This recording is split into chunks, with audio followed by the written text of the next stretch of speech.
ese acercamiento de los ideales, de tener esas metas, de luchar por algo en común con otros, lo que hace es que el sujeto sea pues muy frágil, ¿sí? Muy frágil, y eso hace que la relación entre los seres humanos se vuelva del orden de la barbarie. De la barbarie es que, vamos a ver, no opera la autoridad, no operan los límites, no operan las normas, todo eso se relativiza, si me conviene lo hago y si no, no.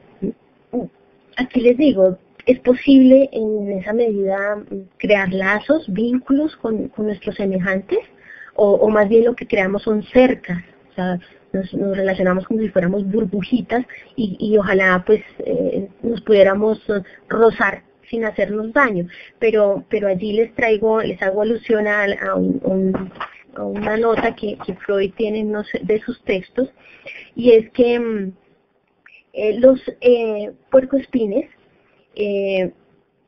cuando tienen frío, pues se pueden acercar hasta cierto punto, pero no mucho, porque pues como allí vemos es obvio, las espinitas empiezan a hacerle daño a los unos a los otros. Y pues aquí les traigo un peinado de una de nuestras tribus juveniles, de cómo ese peinado pues definitivamente no es amoroso, no es un peinado que fácilmente uno pueda ir a acariciar. Entonces, ¿qué pasa? Para que esos vínculos puedan ser posibles es necesario que hayan normas, que hayan ideales para compartir, que hayan límites definidos desde lo simbólico para que no nos choquemos como sería en el caso de permanecer en lo que sería solamente lo imaginario, universo imaginario del ser humano, el registro imaginario. Por esto que les estoy diciendo, no es posible hablar de el yo. El yo no es posible conocerlo. El yo se constituye, como les he dicho, como un objeto que se hace de identificaciones. Es un objeto absolutamente necesario para ir por el mundo porque es el que nos da como un norte, una guía, pero ese yo es cambiante, ese yo hagan de cuenta una colcha de retazos que ha cogido un pedacito de la mamá, un pedacito del papá, un pedacito de los hermanos, un pedacito de los tíos, un pedacito de los abuelos, inclusive que no estén vivos, porque esas identificaciones llegan a través de las palabras. Si la madre amó a su padre, o sea, el abuelo de su hijo, ella va a decir, es que mi papá era un hombre muy inteligente, era un hombre muy valioso. Entonces, esas palabras son las que llegan a su hijo como vía para identificarse con ese abuelo. Entonces, vemos que este yo, esto pues para nuestra profesión, es que si pretendemos hablar de conocernos, pues es muy relativo el asunto de conocernos, porque ese yo cambia, porque ese yo pues no es una unidad como tal. ¿Qué diferencia habría entre hablar de un ideal y hablar de idealización? La idealización ocurre cuando tenemos un objeto que valoramos como si fuera máximo.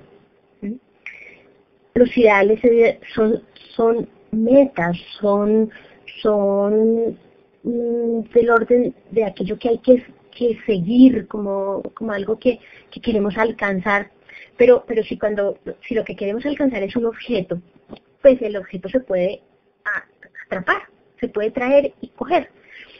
Cuando ese objeto es demasiado importante, lo que ocurre con la vivencia de satisfacción es que nos anula como sujetos. Quedamos supremamente atrapados en ese objeto valioso. Hablemos del vehículo, por ejemplo.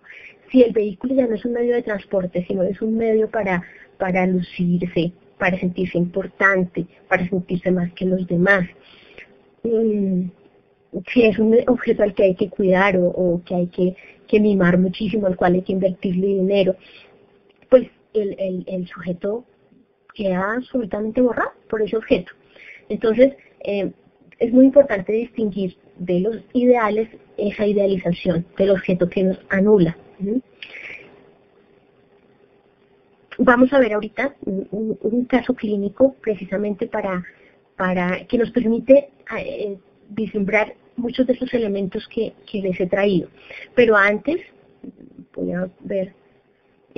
Si alguien tiene una pregunta hasta acá para hacer alguna precisión o profundizar en alguno de los puntos que les he presentado. Bueno, en relación con la clínica, que hasta este momento me he centrado en la explicación de un síntoma social que llama mi atención en la relación entre semejantes, del vínculo con los semejantes. Pero pues nuestro oficio es atender a veces estos malestares ya en relación con lo individual, en la clínica. Entonces encontramos, como les decía al inicio, los trastornos de depresión, baja autoestima, se dice, o sea, aunque todo esto que les he descrito pareciera que son unos yo muy fuertes que van como encontrándose los unos con los otros, y resulta que cuando les explico lo de la idealización nos damos cuenta que al contrario, ese yo está empobrecido. Es ahí cuando hablamos de baja autoestima, ¿sí? De que el yo no está muy bien estructurado, sino que como que se puede hablar en algunos casos de los casos de borderline, de los trastornos de despersonalización. Entonces eso es lo que encontramos, que el yo realmente en estas posiciones subjetivas, el yo está empobrecido. Está en una situación de incertidumbre, aunque hay una ilusión de autosuficiencia, realmente detrás de eso puede haber mucha dependencia del otro, o puede haber mucho miedo a quedar atrapado en el otro, a alienarse, a perderse en la relación con el otro. Entonces se ponen unos límites, pero vuelvo y digo, unos límites que no son, al no ser atravesados por lo simbólico, son límites desde la violencia, son choques en realidad. En esta gama, en este espectro de patologías y de trastornos, encontramos las adicciones. Podría explicar algo de las adicciones por esta vía. Así como el objeto ideal es el auto, cualquier otro objeto puede llegar a ser ese ideal, hacerlo esa idealización, para ser más preciso. Entonces, fíjense que la droga sirve muy bien a eso, porque es un objeto que ofrece la máxima satisfacción sin tener que encontrarse en el trabajo de relacionarse con otro. Por eso produce semejante trampa que produce la droga que sea, es alienante, absolutamente alienante, y vemos cómo produce un yo muy pobre, sin pretender. Precisamente mi llamado de atención en cuanto a nuestra intervención es que ¿qué pasa si se trabaja solamente en el fortalecimiento del yo? Pues no estamos favoreciendo el establecimiento de vínculos, de que funcione lo simbólico que les decía, la norma, en la palabra, sino que el fortalecimiento del yo apuntaría a fortalecer la imagen, a fortalecer la satisfacción como autosuficiente, como estos ideales de éxito que tiene nuestra sociedad de consumo. Es el poder, desde el psicoanálisis decimos gozar sin encontrarnos con otros, sin tener que hacer el esfuerzo de vincularnos con otro. Entonces, para ejemplificar y expresar un poco algunos elementos de estas personalidades y de lo que pueden encontrar en la clínica, me valgo de un caso que es presentado por la licenciada Isabel Loquiono. Ella es docente del núcleo psicoanalítico de Oedipus en Argentina. Ella a su vez trae el caso de una colega, que le presenta a una colega de supervisión. Es una chica llamada Amelie, de 20 años de edad. Es una chica que cuenta con un buen nivel económico que le permite viajar frecuentemente. Actualmente, cuando sucede su llegada a la consulta, es porque hace 2 meses acaba de llegar de Roma, estuvo durante 2 meses en Roma, y llega diciendo que una vez termine su bachillerato, su estudio secundario, quiere viajar y pues que viene a la consulta solamente por que quiere ver algunas cosas de lo que le sucede. Entonces, la terapeuta en este caso le señala que acaba de llegar y ya quiere volver a viajar. Ella dice que se da cuenta de que hay cosas de su personalidad, dice, tenía que decir, hay cosas de mi personalidad que tengo que cambiar. Esta es la primera vez que lo decido porque quiero yo un tratamiento. Un día bien y otro mal. No puedo terminar nada porque me canso. Mis viejos me educaron todos, sí, si no quería algo, si no quería hacer algo, no lo hacía. Yo siempre hago lo que quiero, yo siempre soy responsable, dice, conmigo misma. Me llevo bien con mis viejos, pero en todas relaciones deslices. A mi abuela materna la atropelló un colectivo y murió. Tenía 60 años y ese año fue de terror, fue una tragedia. Mi mamá estuvo muy mal y empezó psicoanálisis, pero está mejor. Mi viejo todo lo contrario, es reservado. Entre ellos se llevan bien, pero falta diálogo entre los tres. La gente que me conoce me entiende. Ya yo me entendí. Siempre creí que mi vida era más allá del colegio. Confiesa que fumo marihuana. A los 16 años tuve un novio, y ahora sale con un chico llamado Matías, pero ya Matías ya no le gusta, no es el chico para ella.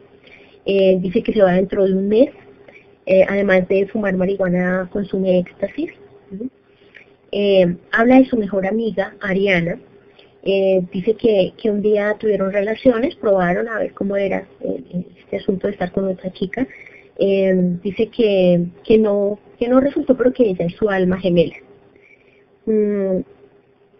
Dice que está enamorada de la vida, dice Amelia.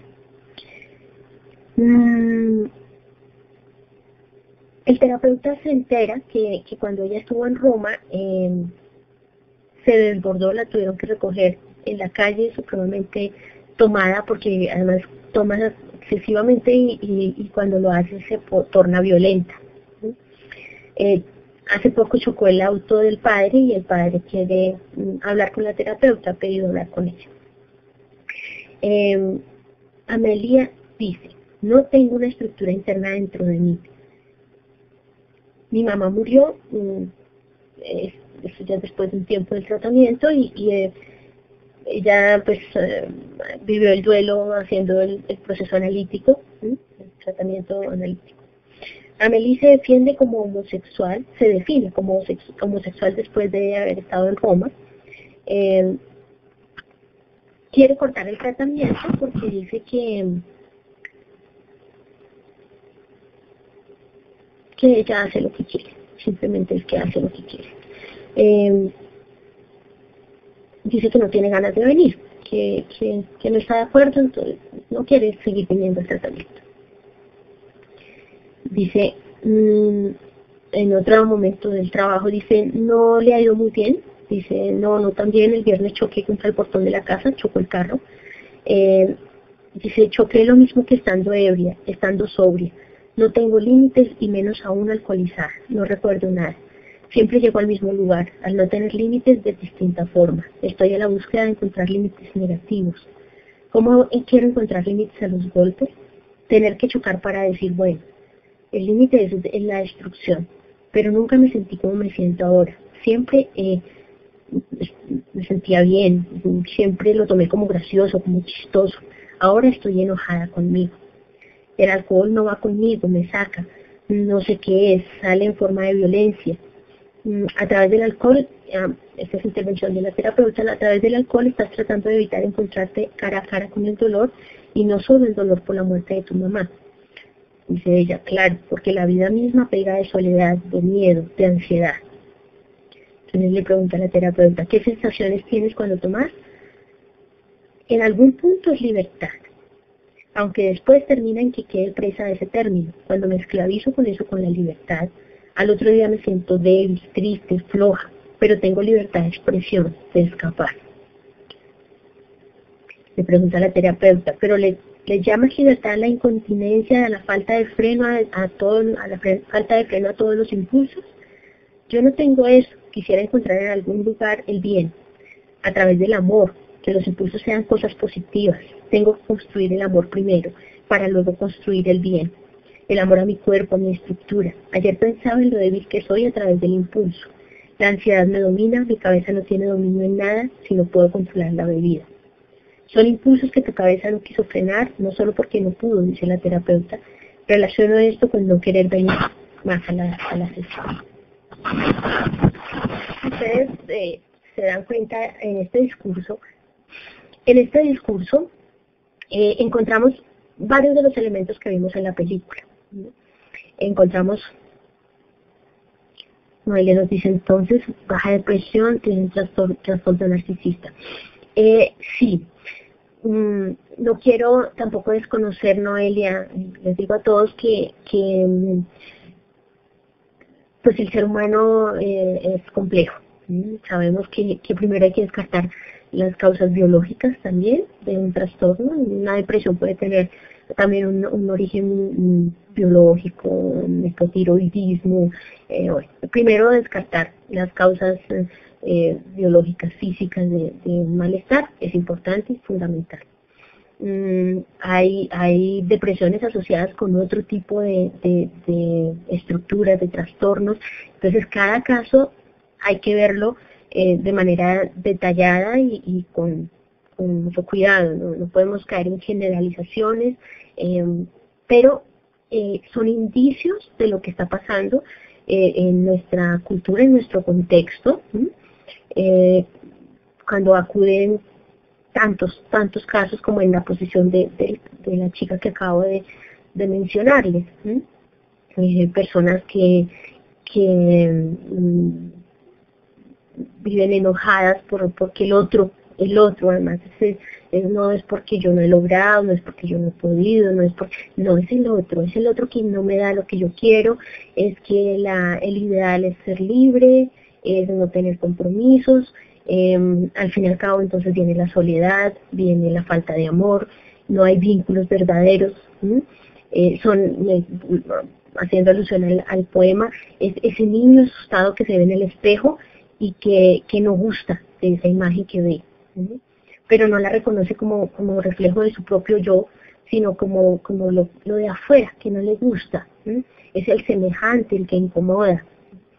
No hay metas, no hay ideales, no se quieren las cosas fáciles y pronto.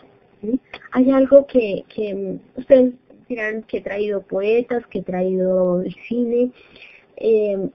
Freud desde un inicio reconoció que el poeta y el creador se anticipa a conocer la psique humana, a hablar de ese conocimiento.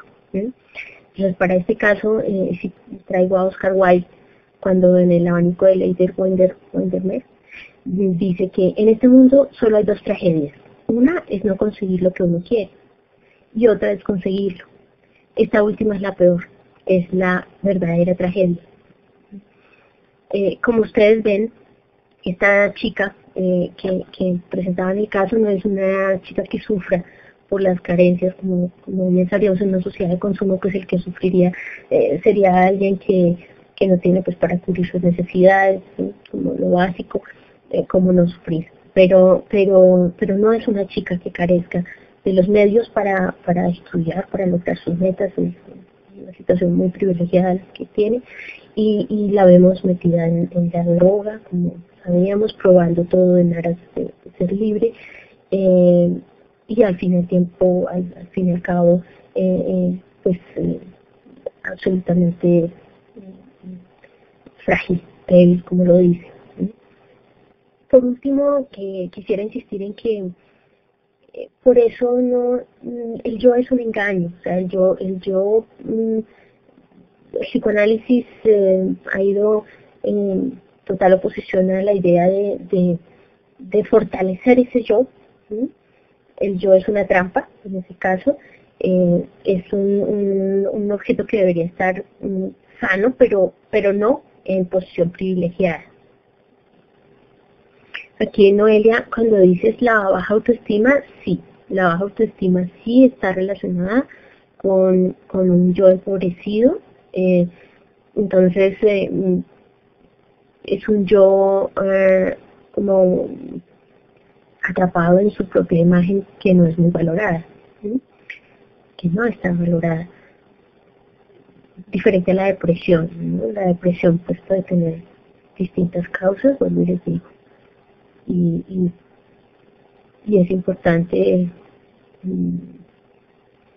ver el caso en su complejidad, no, no solo con uno o dos rasgos hacer un diagnóstico, ¿no? Bueno, espero con esto haberles brindado un panorama general, claro. Eh, Sabía que no, de pronto no tendrían como la formación desde las categorías psicoanalíticas, entonces procuré ser lo más sencilla al explicarlas. Si ustedes las estudian, pues van a encontrar mucha más complejidad y mucho más elementos de análisis de esas posiciones de las cuales les he hablado. Pero sí era mi intención compartir con ustedes esta inquietud teórica de este trabajo. Noelia, desde el psicoanálisis no trabajamos con pruebas. Hay unas pruebas proyectivas que llamamos, que habrán ustedes escuchado del Rorschach, el test de la figura humana, el Markover, pero no el test nos sirve a veces como una pista, ¿no? Nos da pista, nos da como una herramienta, pero el vehículo para hacer un diagnóstico y para el trabajo en el psicoanálisis es la palabra, el discurso del sujeto. Y sobre todo el trabajo que hay allí, Nosotros trabajamos desde el inconsciente, con el inconsciente. Hay una idea que es desde, porque el que escucha desde su inconsciente, pues sí es lo deseable, que es el psicoanalista ante todo se haya formado y parte de su formación es su propio análisis, y pues el trabajo teórico de su formación. Entonces no trabajamos como ustedes poco. Bueno, primero le respondo a Antonio, y ahorita te pregunto, no comprendo algo. Efectivamente, Antonio, y todos los participantes, el yo no somos, yo no puedo decir que yo soy, pues claro, es la manera de expresar que he estudiado psicología y que me formo en psicoanálisis, entonces yo soy Ilse, soy psicóloga, soy psicoanalista, pero en realidad cuando yo quiero decir realmente quién soy, pues hacen falta las palabras. Puedo decir rasgos de mi personalidad, de mis gustos, de mis disgustos, pero como tal, poder definirme como algo consistente y puro, no, porque ese yo ese yo está atravesado por los elementos que les he planteado de identificación, y está el inconsciente, está ese parte del psiquismo que nos determina en gran medida. Tendría que profundizar en cómo es que se constituye lo inconsciente, pero sí es parte de eso simbólico que está detrás de nuestra historia, que nos determina. Es el deseo inconsciente también. Yo puedo decir, sí, a mí me gusta viajar y yo quiero viajar, pero resulta que cada vez que hago planes para viajar, algo se presenta y no viajo. Eso que está ahí, que yo digo algo se presenta y no viajo, eso es del orden de eso que me determina, de eso inconsciente que puede que encuentre en algún momento o no encuentre lo que lo ha fundado.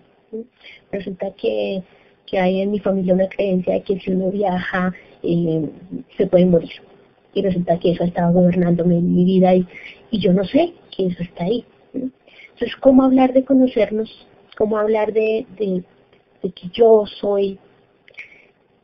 Yo puedo decir cositas de lo que me ha constituido, pero no puedo dar cuenta de un todo, de un yo como un todo general y firme. Bueno, pues les digo, yo, es un vehículo, como un vehículo para, para que esté haciendo alusión a mi tema de trabajo, un vehículo para ir por el mundo, ¿sí? Pero no lo es todo. La perspectiva del psicoanálisis y las terapias siguen una secuencia considerando varios aspectos. No comprendo la pregunta, Cleofe. ¿Secuencia? Dices tú que hay unas entrevistas preliminares para hacer como en esas entrevistas un diagnóstico y ver como que frente a qué estructura estamos, qué es estructura psíquica, digamos eso es parte del trabajo, ese trabajo se hace, no tiene una duración definida, determinada, si es esto pero está respondiendo, me dices por favor si con esto doy respuesta a esta pregunta. Entonces están las entrevistas preliminares en las cuales la meta es definir esa estructura, es saber cuál es la demanda que esta persona trae.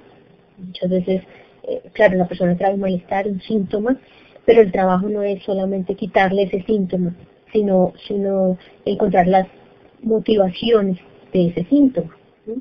Entonces, allí en esas entrevistas preliminares se procura un diagnóstico para hacer lo que se diría una dirección de la cura, para procurar que el trabajo vaya dirigido a un determinado punto, ¿sí? Y viene pues el trabajo de asociación libre, que es la forma como opera la palabra para que aflore lo inconsciente, ¿sí? Es lo que les mencionaba ahora. En mi trabajo entonces saldría, digamos, yo voy al análisis porque resulta que tengo mucha preocupación porque en mi trabajo no sé qué sucede. Resulta que en un momento dado del trabajo resulta lo de los viajes, que les decía. Entonces, entonces lo que va a aflorar con el trabajo es eso inconsciente, que ha determinado porque es que yo no viajo y seguramente eso en un momento bloqueado mis posibilidades de trabajo. Es un ejemplo que me ha ocurrido. Entonces esa es la manera como se trabajaría. No sé si eso es a lo que te refieres con la secuencia. Agradecemos nuevamente de parte de la Universidad a las peruanas la participación de la máster Ilse Astipor. Gracias a ustedes por la invitación. Creo que sí. Muchas gracias.